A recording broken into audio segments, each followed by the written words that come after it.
All right, so I'm here with Zach. Who's been putting in the hours here, calling sellers. We're gonna make some calls on some potential leads he has opportunities on, see if we can get some deals locked up today, and go from there. So let us also know like a little bit what you been working on, how's it been going, and go from there.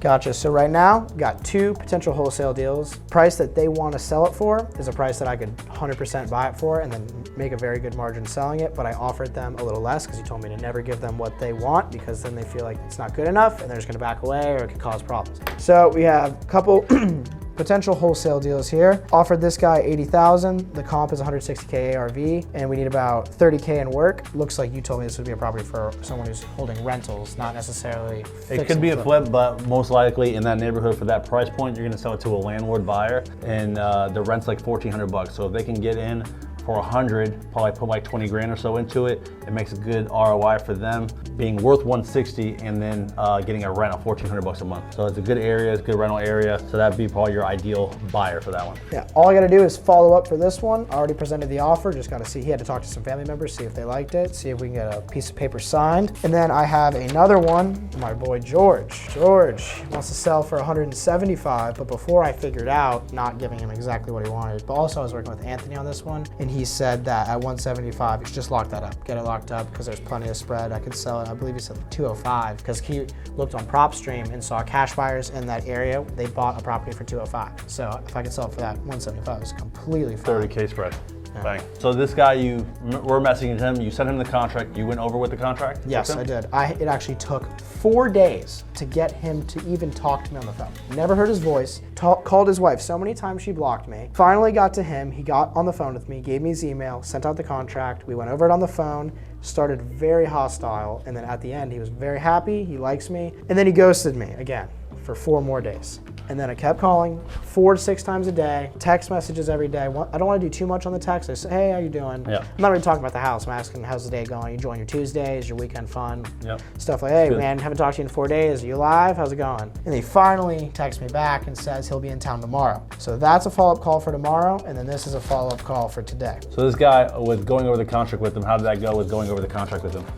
It went pretty good. That definitely was something that kind of calmed him down because he was very annoyed at my persistency with him, but calmed him down very well. And we just went over the details of it. He had problems in the past with dealing with a wholesaler, and it seems like obviously the wholesaler wasn't able to find a buyer and they had to cancel, and that really pissed him off. So he had a really bad taste for that. And I had to really clarify that that is not going to happen and that I do the fix and flips myself, or my team does, me and my partners do them. And he got a lot more comfortable with me, and it was kind of just building a relationship. We were talking about him moving to Nashville. He's got a job there already. He does not live here anymore, but he's coming back. That's why I can talk to him tomorrow. So he needs to sell the house. He wants to get out of it. He wants to get rid of it. He's moving, so it's a good motivation. He has at a price that makes sense. It's always important to go over the contract with the seller. It allows them not to have questions that they can't get answered right away. If you just send out the contract blind and wait for them to respond, you might not ever hear back. They might bring it to a friend who says, oh, that's, they shouldn't be there or whatnot. You want to go over it with them, kind of answer any objections they have. And when they simply know that it's an easy contract, it's very understood, easy to be understood, and you can answer any questions they have, then there's more likelihood that they can sign it right there. You also want to make sure if his wife was also like on the deed, that she was there also on the phone, because it gives them less likelihood, well, hey, I read it over, it looks good, but my wife has to see it too. So maybe ask it a question like, are all the decision makers correct? Something like even really before you even get to the contract, be like, hey, if I give you 175, are you ready to move forward today? Yes. Okay, great. Now let me get your email. I'll get you, I'm gonna type up this paperwork really quick, and always call it paperwork, not contract, but type up this paperwork real quick. We'll shoot it over to you. I'll review it over with you so I can answer any questions you have. It takes a couple minutes, very simple agreement, and then we can move forward. Oh, wait, well, I will want, my attorney to look over it. Oh, well, I completely understand. It's not a problem. It's just our company policy that we go over it with you first. That way we can answer any questions you may have. And if you still have questions after that, no problem. Send it to your attorney, whoever you need to look over it, no problem. You can also say, hey, that's no problem. How about we use your attorney's contract? 175 works for you? Send me your attorney's contract. We can get it done even easier. We can just use his agreement. Okay. Do you have assignability in your contract? We do have assignability in our contract. We put our buyer's name and or sign on there. You can put a couple different ways to do that. You could literally have an assignment clause. You could put vesting to be determined at closing, which just means how we're gonna take title. That will allow you to assign it as well. But then before also that point too, like, hey, you always look on the county records and say, hey, Mr. Bob, hey Bob, I see also Patricia's on this deed. Is Patricia available to be on the phone with us while we go over this agreement? No, she's at work. Okay, when's a better time I can both get you on the phone so we can go over all together? Tonight at 7. Okay, great. Let's plan tonight at 7. We can both be on the phone, go over everything. I can answer any questions you guys have. If it looks good, we can move forward. Boom. That's what I need to work on. So this one. So George, this was when I went over with Anthony and it was at 175. So one, I gave him the price they were at. Two, I haven't gotten to the contract part yet with them, or I sent it out, but I wasn't super. One, there's multiple things. One, you don't want to just send out the contract, especially with the price. If we send out the contract, we send it blank with no price. Because one thing they can do is like they get an offer from you for 175, then we call them and somebody else calls them and says, oh, I got an offer for 175, you can beat it. So now it's easier for them to just say, hey, they just shop your offer. So you send a around. contract with a blank number. So if I send the contract because they want to review it, I'll only send it with a blank number and be like, hey, the only thing that's blank here is really the purchase price. So I'm gonna send you the contract. You can review any questions. If you have any questions, let me know. And then if everything looks good to you, we'll fill in the blanks. You're good to go. But if it's someone you're going directly over with, you're gonna send it with the price, go over every detail. Okay. Over DocuSign, I send it over DocuSign. Yeah. So that way when we review it, we recontract it. And then if they don't, they say after that point, hey, we want to view it. They, hey, it's our company policy that all contracts get voided at midnight. So when are you ever able to review this? Oh, I'm gonna review it tomorrow with my wife. Okay, let's do this. I'm gonna void this agreement because you're not ready to move forward like you said you were. And so I'm gonna send you a blank copy and be able to get a blank copy. You can review anything you have. It's the exact same thing except without the price on it. Take a look at it. Let me know what you think. Any questions? Go from there. I should have said that.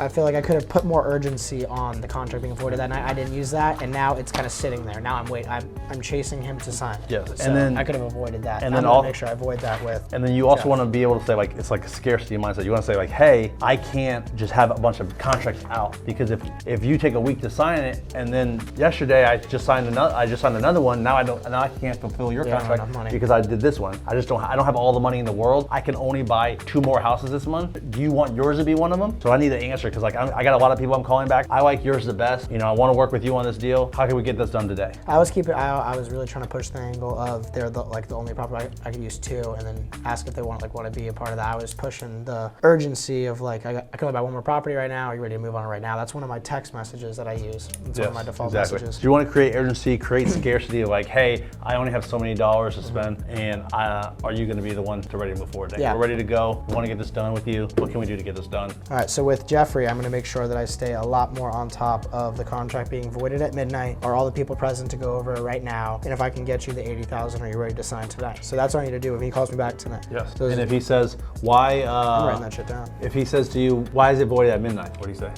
Because I have a scarcity of money, and if I send out another contract and it gets signed tomorrow, and then you choose to sign a couple days later, I don't have the money to fulfill my promise. I wouldn't say to him scarcity. I'd just say, hey, it's just our policy that we just don't have open contracts. We don't send out open contracts because because we sign it. So if we sign it and you go out and 10 days later sign it, now I'm obligated to this contract, and I might not have the funds to close it because I might have contracted 2 other properties to fill what I need to get, what I need to buy. Yeah. Okay. Gotcha. So good. Good. All right. So we'll call those people and then see how that goes, and we'll go from there. Word.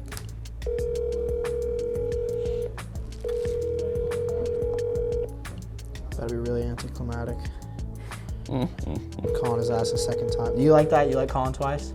I love calling twice back to back. They always get it. Please leave your. Oh, second time's the charm, baby. Here we go. Yeah. Hey Jeffrey, how you doing? This is Zach. Good, man. I'm still working right now. I have to call you back. Okay, gotcha. What's a good time? I don't want to bother you.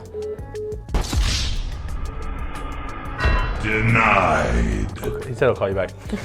Wait to see when he calls you back. Second time's a charm. When you speak to him, just stick to that number. He didn't give you a price, right?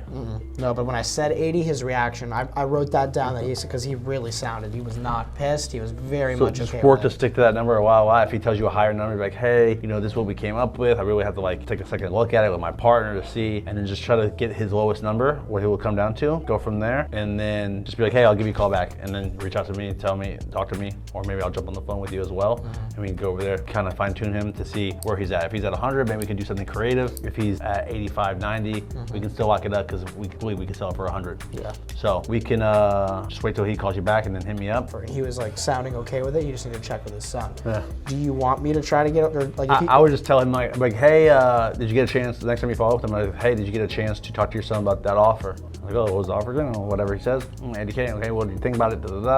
And then he'd be like, oh no, my son says, shouldn't sell it, but once we get 120. Oh, wow. 120, Jesus. Yeah, I'm like, oh, wow, that's, how'd you arrive at that number? Go from there, see what he says. Is that the best you can do? Obviously, we know we can't pay that much, but like, hey, at 120, like, it really doesn't really make sense for us because based on kind of what you told me, needs some repairs, it really doesn't work for us as a buy and flip. So do you even know if he owns it free and clear with a mortgage or anything? I haven't asked that yet. I always ask those questions if I start talking about terms. Yeah. So you want to know that beforehand because it gives you an idea. Because like if he owes, say he owes 100, then it's kind of dumb to make an offer at 80. Yeah. Like you could make an offer at 80. We had somebody pay $30,000 to get out of their mortgage. Now that I'm thinking about it though, I think he does own it free and clear. Yeah.